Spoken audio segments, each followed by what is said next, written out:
So you're diving into AI. That's awesome, but choosing the right cloud provider, that's probably one of the biggest, most critical infrastructure decisions you're going to make. Today, we're going to map out that entire journey for you. All right, before we jump in, just a quick but really important heads up.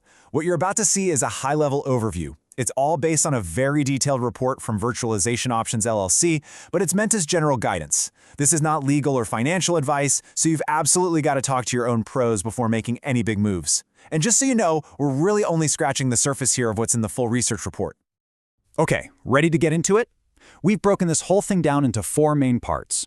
We'll start with the real basics, the fundamentals, and then we'll build our way all the way up to strategy and actually getting it done. Okay, part 1. It's all about AI infrastructure fundamentals. You really have to build that solid foundation of knowledge before you even think about making a decision. These first few modules are going to cover the core ideas that make AI workloads a completely different beast from, well, pretty much anything else you've ever dealt with. So in this first section, we're asking some really fundamental questions. Module 1 gets right to the heart of it. Why are AI workloads such a different animal computationally? Then, in Module 2, we tackle a huge one, training versus inference. They have totally different, often opposite needs. Module 3 is all about the hardware, the GPUs. How do you pick the right one for your specific job? And Module 4, this is a big one, how do you keep those super expensive, super hungry GPUs fed with data without hitting a massive bottleneck? And this slide right here, it just perfectly nails that point from Module 2. See, training is like a marathon. It's all about raw, sustained power, sometimes for days or even weeks. But inference, that's a series of quick sprints. The goal is super low latency and being cost-effective. They are 2 different beasts, and one of the classic mistakes people make is trying to use the same infrastructure for both. It doesn't work well.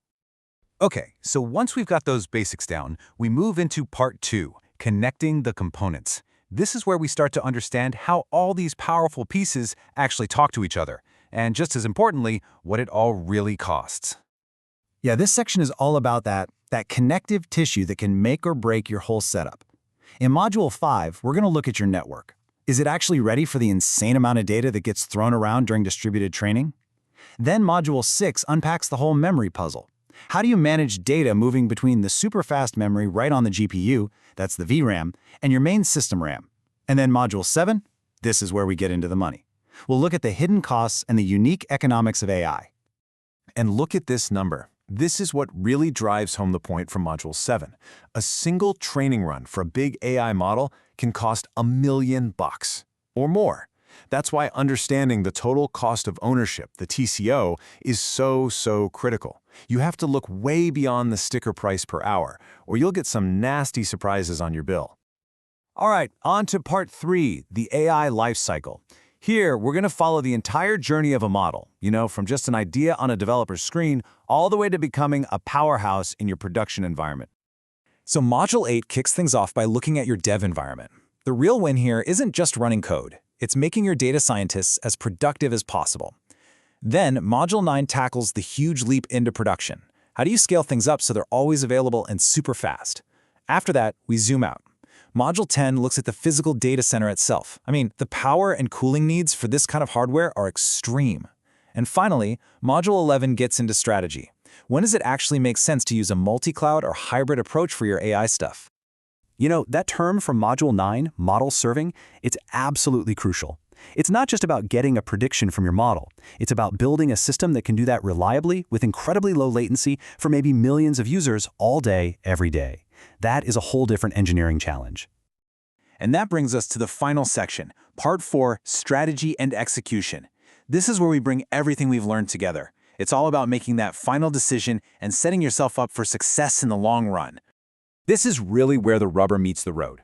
Module 12 gives you an actual framework for evaluating providers, so you're making a decision based on hard data, not just some slick marketing slides.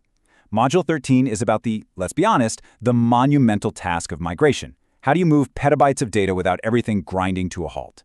Then Module 14 is about what happens after you launch, the day-to-day operations, the monitoring, the constant tweaking. And we wrap it all up with Module 15, which is all about future-proofing. How do you make a choice today that you won't regret tomorrow, especially with how fast this field is moving? And this framework from Module 12 is just fantastic. It forces you to look at everything. You've got the raw technical stuff, like do they have the latest GPUs and high-speed networking?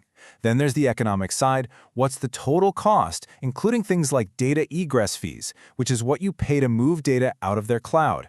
It even makes you look at operational things, like how good their APIs and support are. And finally, the big picture, does their long-term strategy for AI actually align with yours? So, there it is, the complete 15-module map for making what is honestly one of the most important decisions for your company's future in AI. You've seen the path. The only question left is, are you ready for the journey?